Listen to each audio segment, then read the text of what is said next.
Let me show you some awesome pivot table hacks that will make you much more efficient. Number 1. You don't have to manually format the layout of your pivot tables each time you create a new one. What you can do instead is to click on the File tab, then go to Options, click on Data, and here, select Edit Default Layout.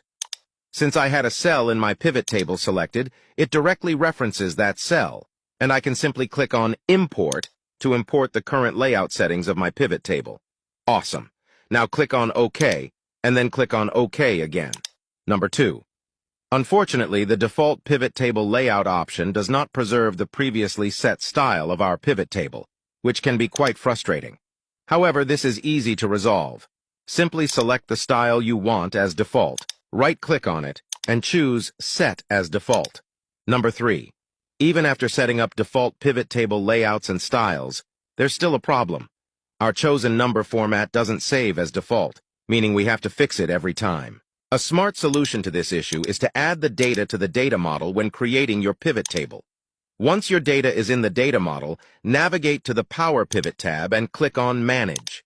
Here, you can select the entire sales column, format it as needed, and then simply close the window. Now this is great because every time you create a new pivot table from that source data, your number formatting will always stay consistent.